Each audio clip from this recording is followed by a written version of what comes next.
आज हम आपको भगवान शंकर की बड़ी ही अद्भुत कहानी सुनाने जा रही हूं। एक बार भगवान भोलेनाथ पृथ्वी लोक पर भ्रमण के लिए गए तो उन्होंने एक युवा को देखा। वह ईश्वर को दोष देता जा रहा था। वह अपने जीवन से निराश था, दुखी था। तब भगवान शंकर बौद्ध भिक्षु का रूप धारण करके उस युवा को असली दुख के बारे में ज्ञान देते हैं। तो चलिए इस कहानी के माध्यम से समझते हैं कि असली दुख क्या होता है। अगर आप यह कहानी सुन रहे हैं तो पूरा सुनिए।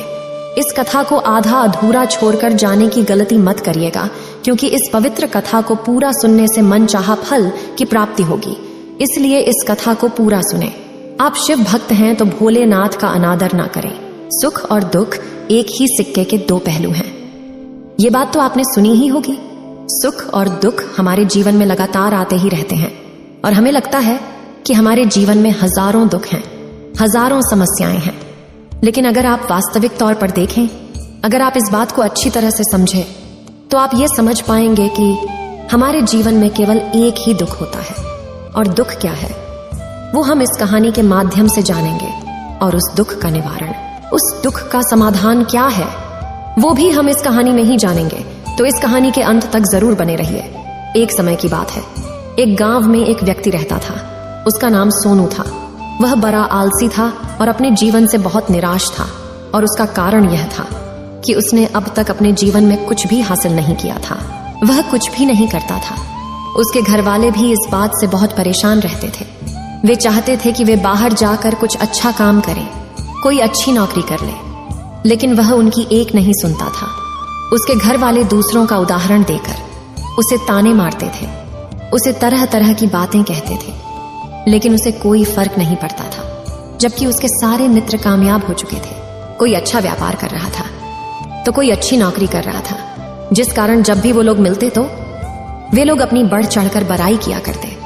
लेकिन सोनू कुछ नहीं करता था, जिस कारण जब भी कोई उससे पूछता कि तुम क्या कर रहे हो, तो वह कुछ नहीं कह पाता। उसे यह कहने में बहुत शर्म महसूस होती थी कि वह कुछ नहीं करता। वो हमेशा सबसे केवल एक ही बात कहता था कि मैं कोशिश कर रहा हूं। लेकिन उसकी कोशिशों का कोई भी फल किसी को नजर नहीं आ रहा था। देखते ही देखते अब ऐसा समय आ चुका था कि सोनू सभी से मुंह छिपाता फिरता, ताकि कोई उसे यह न पूछ ले कि तुम क्या करते हो, जिस कारण वो कभी किसी के सामने भी नहीं आता था। धीरे धीरे उसका मन दुखी होने लगा था। वह बहुत निराश रहने लगा था। उसे अब ऐसा प्रतीत होता था मानो वह इस धरती पर बोझ है, जिस कारण वो अपने आप को बहुत अकेला महसूस करता, बहुत तन्हा महसूस करता। एक दिन तो उसके मन में ये भी विचार उत्पन्न होने लगे कि मेरे हाथों में कुछ नहीं है तो मैं क्या कर सकता हूं। अकेले बैठकर वह रोता रहा और भगवान को दोष देता रहा। एक दिन छुपता छुपाता वह घर से निकलकर कहीं जा रहा था। तभी उसने रास्ते में देखा कि एक बौद्ध भिक्षु लोगों को प्रवचन दे रहे हैं और प्रवचन में वह दुख की बातें कर रहे हैं। सोनू कुछ देर के लिए अपना मुंह छुपाकर वहीं पर खड़ा हो गया ताकि उसे कोई देख न ले, और चुपचाप वह उन भिक्षु की बातें सुन रहा था। बौद्ध भिक्षु सभी को प्रवचन में कह रहे थे कि दुख हमारा सबसे बड़ा साथी है। हमें दुख अपने जीवन के बारे में समझाता है और हमें सही जीने का तरीका बताता है। यह हमारे गुरु की तरह है, जिससे हमें सीखना चाहिए। आप चाहें तो अपने जीवन में अपने दुखों को अपना गुरु बना सकते हैं और उससे सीख सकते हैं, या फिर आप चाहें तो अपने दुखों पर बैठकर रो सकते हैं। लेकिन इससे आपको कोई लाभ नहीं मिलेगा, बल्कि आप दिन ब दिन और कमजोर होते जाएंगे, निराश होते जाएंगे। सोनू छुप छुप कर उन बौद्ध भिक्षु की ये सारी बातें सुन रहा था। जैसे ही उपदेश खत्म हुआ, वह उन बौद्ध भिक्षु के पास पहुंचा। उन्हें प्रणाम करके वह कहता है, हे महात्मा, अभी आप कुछ देर पहले दुख को गुरु बता रहे थे। आप कह रहे थे कि दुखों से हमें सीखना चाहिए, हमें उन्हें अपना गुरु बनाना चाहिए। लेकिन मैं भी तो अपने दुखों से परेशान हूं, अपने जीवन से परेशान हूं। मैंने अब तक जो दुख झेला है, मुझे तो कभी ऐसा प्रतीत नहीं हुआ कि मेरे दुख मुझे कुछ सिखा रहे हैं, बल्कि मुझे तो हमेशा यही लगता है कि वो मुझे पीड़ा दे रहे हैं, तकलीफ दे रहे हैं। पर दुख की पीड़ा बहुत भयंकर होती है। ऐसा लगता है अब इसके बाद हमारा जीवन समाप्त हो जाएगा, इसके बाद हमें कुछ नहीं मिलने वाला, और यहां तक कि हमें मृत्यु भी उसके सामने कम लगती है। जब लोग ताने मारते हैं, जब लोग यह कहते हैं कि तुम क्या कर रहे हो, तो मन को बहुत ठेस पहुंचती है। और मैं उनसे कुछ नहीं कह पाता। सोनू की ये सारी बातें सुनकर वो बौद्ध भिक्षुक सोनू से कहते हैं, बेटा तुम्हें क्या दुख है और तुम दुख के बारे में ऐसी बातें क्यों कर रहे हो? सोनू ने अपने ऊपर बीती हुई सारी बातें उन बौद्ध भिक्षु को बता दी और कहने लगा, हे महात्मा, क्या आपके पास मेरे दुख का कोई समाधान है?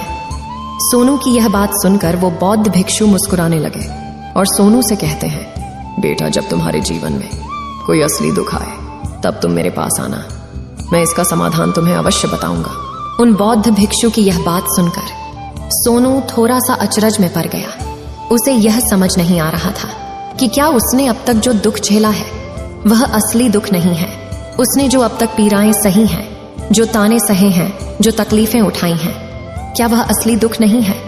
आगे वह मन ही मन अपने आप से कहता है कि जब मुझे मेरे अपने नहीं समझ पाए तो ये बौद्ध भिक्षु मुझे क्या समझेंगे। इतना सोचकर वह वहां से चला गया। सभी लोगों के ताने सुन सुनकर सोनू बहुत थक चुका था, तो बहुत निराश हो चुका था, जिस कारण उसने निर्णय लिया कि वह अब कुछ करके दिखाएगा। उसने अपने पिता से थोड़ा सा रुपया लिया और उस रुपया से उसने एक व्यापार शुरू किया। उसके पिता बहुत खुश थे कि कम से कम मेरा बेटा कुछ करने का प्रयास तो कर रहा है, लेकिन उसे व्यापार में कोई सफलता नहीं मिल रही थी, जिस कारण वो बहुत ही हताश हो चुका था। वह बहुत निराश हो चुका था। उसे ये समझ नहीं आ रहा था कि वह क्या करे, किस तरह से अपने व्यापार को आगे बढ़ाए। तभी उसके पिता ने उससे कहा, बेटा कोई बात नहीं, इसी तरह से प्रयास करते रहो, आज नहीं तो कल सफलता अवश्य मिलेगी। सोनू ने अपने पिता की बात मानी और अपने व्यापार में और भी कड़ी मेहनत करने लगा। धीरे धीरे उसे सफलता मिलने लगी और फिर उसने रफ्तार पकड़ ली। देखते ही देखते केवल 3 सालों के अंदर वह एक बहुत बड़ा व्यापारी बन गया। अब उसके पास धन दौलत की कोई कमी नहीं थी। लोग जो उसे पहले नापसंद किया करते थे, अब उसे पसंद करते थे, उसकी चिंता करते थे, उसके कार्यों की सराहना करते थे। उसके माता पिता भी अब अपने बेटे से बहुत खुश थे और उसकी सफलता से वे अत्यंत प्रसन्न थे। धीरे धीरे सोनू के मित्रों की संख्या लगातार बढ़ती जा रही थी। सोनू के कुछ मित्रों ने उसे यह भी सलाह दी कि उसे अपना व्यापार और तेजी से बढ़ाना चाहिए, उसे और फैलाना चाहिए। जब तुम आज केवल इस नगर के सबसे बड़े व्यापारी हो तब तुम इतना खुश हो, तुम्हारे साथ ये सारे लोग हैं। वहीं पर तुम सोचो कि जब तुम इस राज्य के सबसे बड़े व्यापारी बन जाओगे तब तुम्हारे यहाँ पर लोगों की भीड़ लग जाएगी। लोग तुमसे मिलने के लिए समय निकालेंगे। यहाँ तक कि इस राज्य का राजा भी तुमसे मिलना चाहेगा, तुम्हारी तारीफ करेगा, और यदि कभी ऐसी जरूरत आन पड़ी तो वह तुमसे धन भी उधार लेने के लिए अवश्य आएगा। सोनू को अपने दोस्त की यह बात बहुत पसंद आई। सोनू ने सोचा कि मेरे मित्र सही कह रहे हैं, मुझे अपने व्यापार को और बड़ा करना चाहिए और फैलाना चाहिए, तभी तो हर कोई मेरे बारे में जान सकेगा, हर कोई मुझे पहचानेगा। उसने बिना देरी किए, अपने समय को बिना गवाए अपने व्यापार में और मेहनत करने लगा। लेकिन अब की बार उसके मन में धैर्य नहीं था, जिस कारण उसने कुछ अनुचित कदम उठाए ताकि उसका व्यापार जल्दी से जल्दी और बड़ा हो जाए। उसने कई लोगों से अधिक मात्रा में धन उधार ले लिया, जिससे उसके ऊपर अब काफी ऋण हो चुका था। और इतना ही नहीं, वो यहां पर नहीं रुका। उसने अधिक से अधिक मुनाफा कमाने के चक्कर में अपने माल की गुणवत्ता को भी खराब कर दिया, जिससे अब उसके माल में वह बात नहीं रह गई थी जो पहले हुआ करती थी। लेकिन वह अपने मित्रों की बात सुनता रहा। जैसा उसके मित्र कहते थे वो वैसा ही करता चला जा रहा था। यहां तक कि उसने अपने व्यापार को और भी तीव्रता से बढ़ाने के लिए अपने दूसरे छोटे व्यापारियों के खिलाफ षड्यंत्र भी रचने शुरू कर दिए, जिस कारण उसके मन में अब पहले जैसा वह सुकून नहीं था। उसे अब रातों को नींद नहीं आती थी।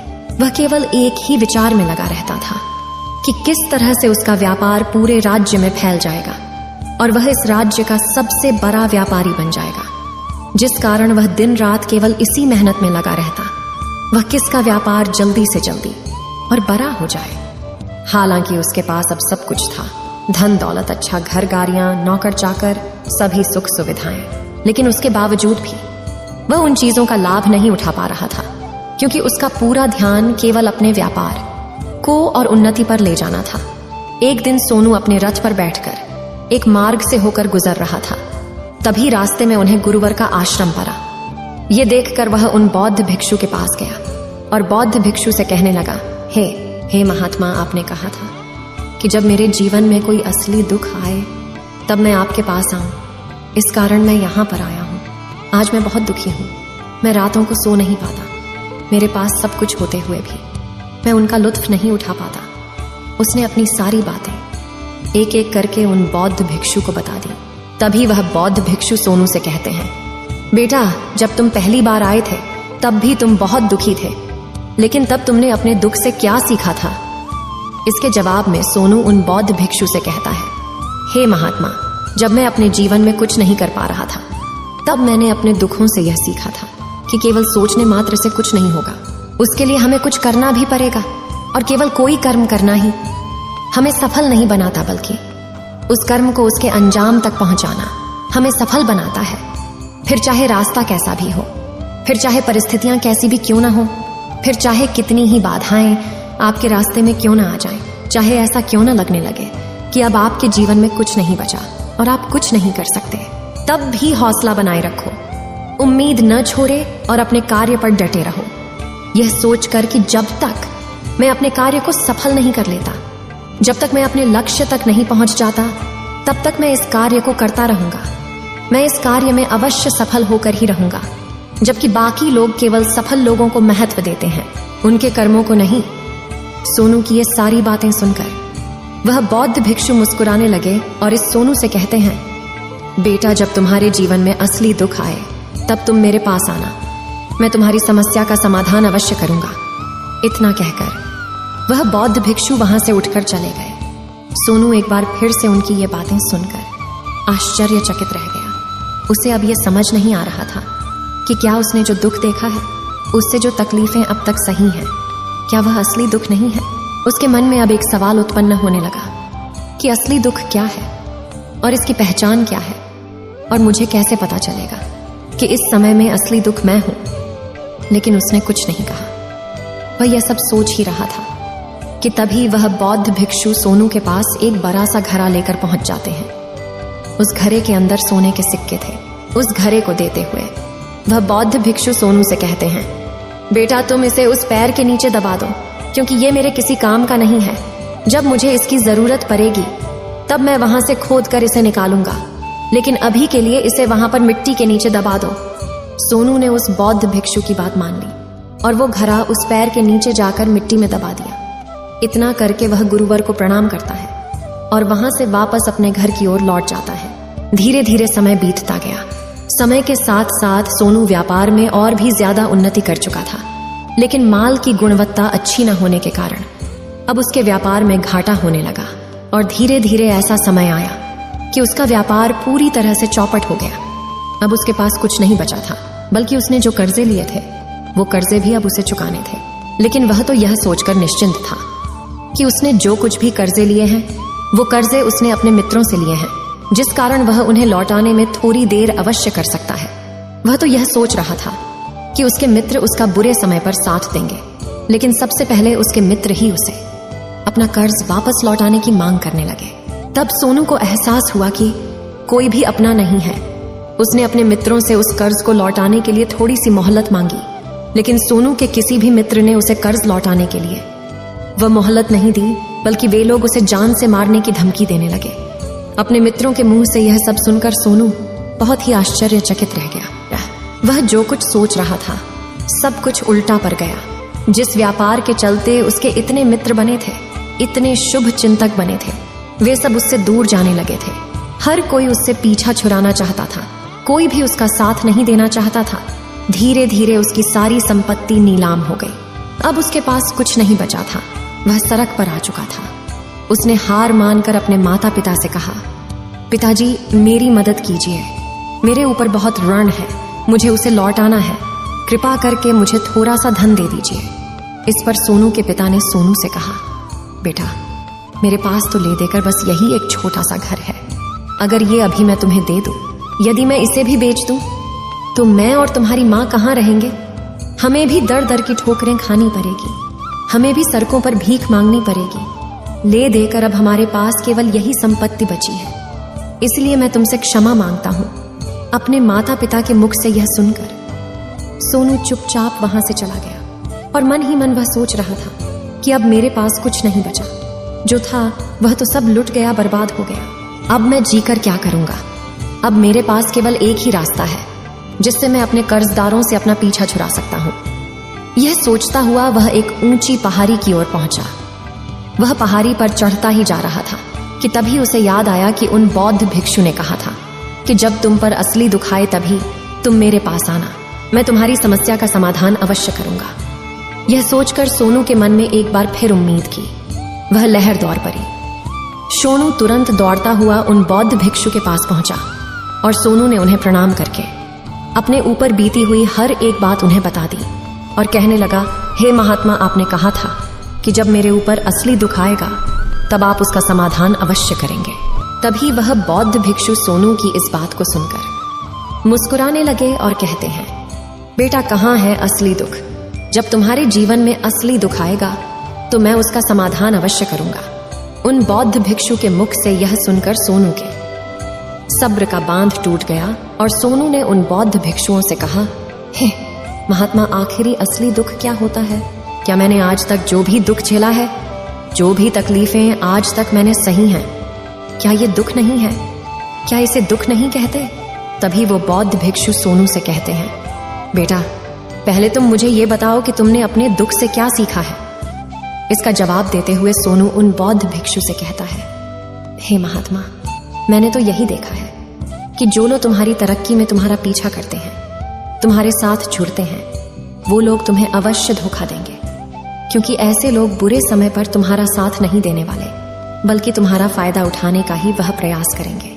इसलिए ऐसे लोगों पर भरोसा न करें, बल्कि जो लोग तुम्हारी असफलता के समय पर, तुम्हारे बुरे समय पर तुम्हारे साथ खड़े हैं, वही तुम्हारे असली मित्र हैं और वही तुम्हारे साथ रहते हैं। और ऐसे लोग तुम्हें बहुत कम मिलते हैं, और जिन्हें भी ऐसे लोग मिलते हैं उन्हें हमेशा उनकी कद्र करनी चाहिए।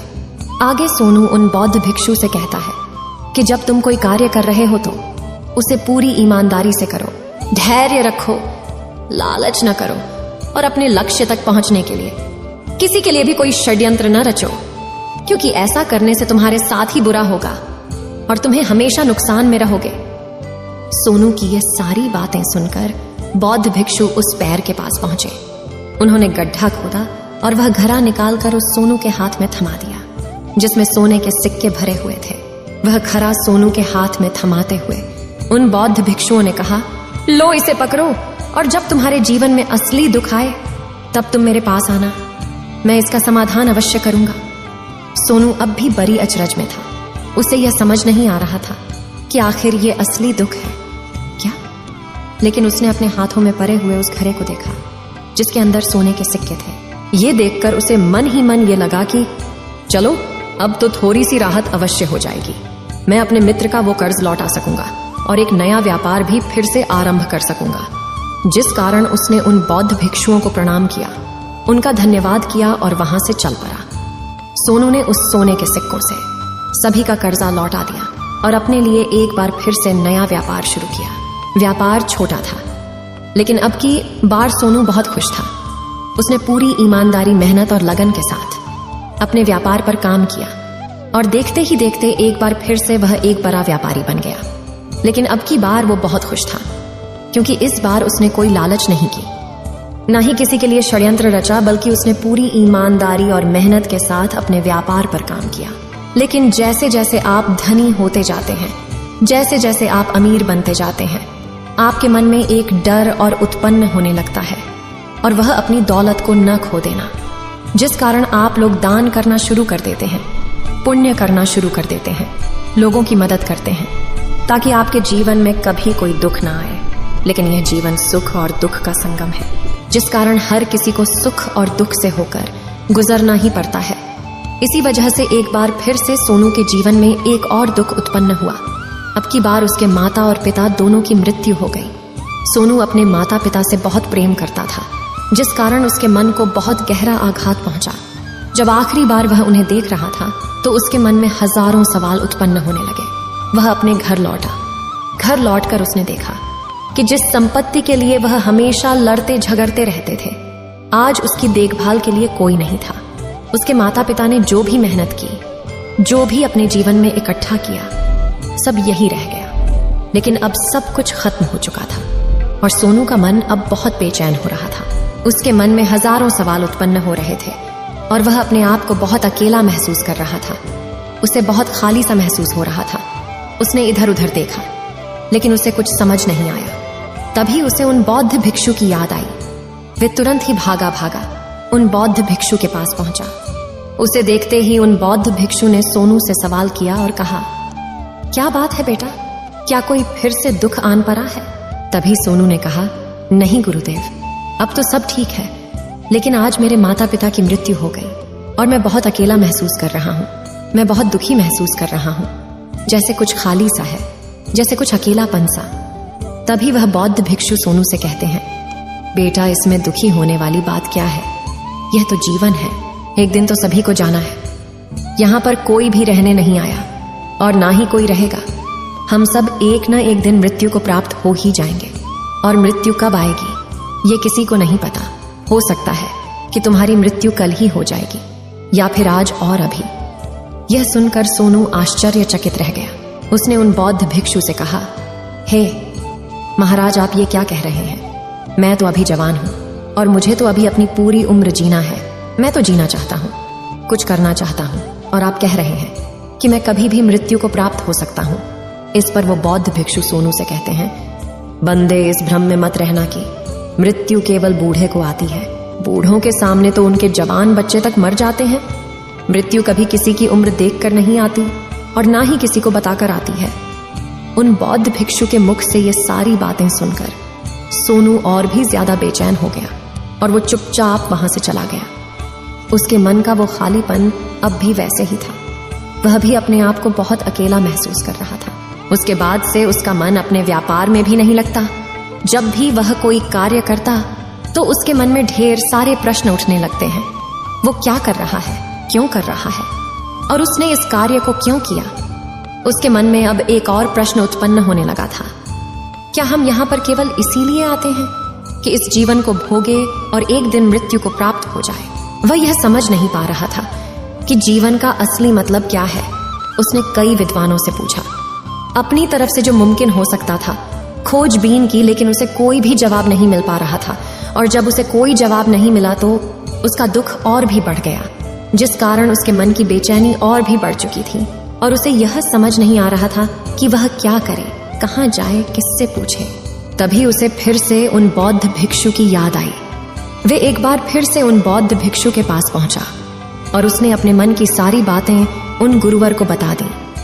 तभी वो बौद्ध भिक्षु मुस्कुराने लगे और सोनू से कहते हैं, बेटा, आज पहली बार तुम्हारे जीवन में असली दुख उत्पन्न हुआ है। वास्तव में तो यही है जिसे हम दुख कह सकते हैं, जो दुख कहलाने लायक है कि हमें पता ही नहीं हम क्या कर रहे हैं, कहाँ जा रहे, क्यों जा रहे हैं, वो कौन है, क्या है, क्यों है, हम क्या करना चाहते हैं। तभी सोनू ने कहा, हे महात्मा, मेरे इस दुख का समाधान कीजिए, मुझे इस दुख का निवारण दीजिए। तभी वह बौद्ध भिक्षु सोनू से कहते हैं, हम सबके अंदर क्रोध, लालच, लोभ जैसी कई वासनाएं हमारे अंदर घर करके बैठ जाती हैं, जिस कारण हम अपने जीवन को टुकड़ों में जीते हैं और हमारी चेतना कभी एक नहीं हो पाती। हम कभी एक जगह सोच नहीं पाते, समझ नहीं पाते और हमारी ऊर्जा शक्ति भी पूरी तरह से छिन्न भिन्न हो जाती है। और आजकल के इस दौर में हमारे पास तो इतना भी समय नहीं कि हम एक पल निकाल करके, एक पल के लिए मूर कर अपने आप को देख सकें, अपने आप को समझ सकें। वास्तविकता में हर कोई यहाँ पर अपने जीवन भर केवल दुख दुख कहकर चिल्लाता रहता है। उसका समाधान निकालने का हर मुमकिन प्रयास करता है, लेकिन जिसे हम दुख समझते हैं वह तो दुख है ही नहीं, तो इसका समाधान आपको कहां से मिलेगा। ये तो परिस्थितियां हैं जिसके कारण हम अपने आप को दुखी समझते हैं, अपने आप को तकलीफ में समझते हैं। जैसे हम एक परिस्थिति से निकलते हैं, हम किसी दूसरी परिस्थिति में फंस कर रह जाते हैं। जिस प्रकार हम पहली समस्या का सामना करते हैं, उसी प्रकार हम दूसरी समस्या का भी सामना करते रह जाते हैं। और जब हम इन परिस्थितियों से हार मान लेते हैं, जब हमें लगता है कि अब कोई रास्ता नहीं बचा, तब हमारे सामने हमें केवल एक ही रास्ता नजर आता है और वह है मृत्यु। लेकिन यह कोई समाधान नहीं है, ये कोई रास्ता नहीं है। इसलिए यदि आप सचमुच अपनी समस्याओं का समाधान चाहते हैं तो अपने आप को इकट्ठा करना सीखें। अपनी ऊर्जा को इस संसार में वापस कीजिए, उसे एक कर और अपने ऊपर ध्यान लगा। मृत्यु से पहले अपने आप को पहचानो, अपने आप को जानो, अपने आप को बिखरने न दो। तभी सोनू उन बौद्ध भिक्षु से कहता है, हे महाराज, तो क्या हमें इस जीवन को नहीं जीना चाहिए? क्या हमें अपनी इच्छाओं को नहीं पूरा करना चाहिए? तभी वह बौद्ध भिक्षु सोनू के इस सवाल का जवाब देते हुए कहते हैं कि हमें किसी से भी लगाव नहीं रखना चाहिए, हमें अपनी इच्छाओं को मार देना चाहिए, हमें संपत्ति इकट्ठा नहीं करनी चाहिए, क्योंकि हम मनुष्य की इच्छाएं, कामनाएं, वासनाएं ऐसे होती हैं जैसे मानो कि एक पर्वत से गिरता हुआ झरना, जिस पर किसी का नियंत्रण नहीं है सिवाय देखते रहने के और परेशान होने के। लेकिन जब तुम अपने ऊपर ध्यान देने लगते हो तब तुम अपने आप को पहचान जाते हो, समझ जाते हो, तब तुम इस पर नियंत्रण पा सकते हो, तब इच्छाएं भी तुम्हारे वश में होती हैं और फिर तुम चाहो तो उन इच्छाओं पूर्ति भी अवश्य कर सकते हो। गुरुदेव की ये सारी बातें सुनकर सोनू ने गुरुदेव से कहा, हे महाराज, आपका बहुत बहुत धन्यवाद, आपने मेरी सबसे बड़ी समस्या का समाधान आज कर दिया है। मैं आज से अपने आप को एकत्रित करूंगा। गुरुदेव, मानव शरीर में बहुत ऊर्जा है, बहुत शक्ति है, पर वह बेकार के कामों में लग जाती है, जिस कारण हमारा जीवन भी बेकार की चीजों में लगा रहता है। लेकिन हम कभी भी इस पर अपना ध्यान नहीं देते, हम कभी भी अपनी ऊर्जा को केंद्रित नहीं करते, अपने ऊपर कभी ध्यान नहीं देते। हमारा जीवन भी कुछ ऐसा ही है। हम अपने जीवन में हमेशा अपने आप से ऊपर वाले से सवाल करते रहते हैं कि हमारे जीवन में इतना दुख क्यों है। हम सभी के मन यह सवाल तो अवश्य ही उठता है और इसका जवाब है कि वह ईश्वर यह चाहता है कि हम अपने जीवन के अंतिम दुख तक पहुंच सकें, उस गहराई तक पहुंच सकें जहां पर हमें यह पता चल सके कि हमने अभी तक अपने आप को नहीं जान, अपने आप को नहीं पहचाना।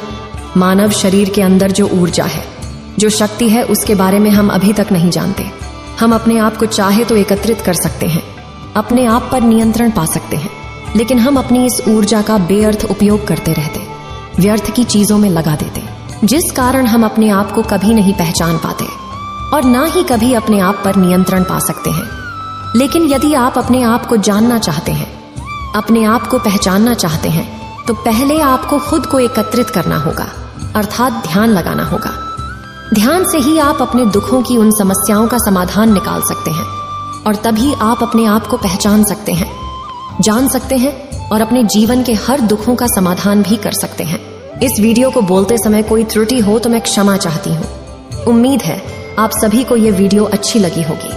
अगर आप शिव के सच्चे भक्त हैं तो चैनल को सब्सक्राइब और वीडियो को लाइक करके कमेंट में हर हर महादेव लिख दीजिए।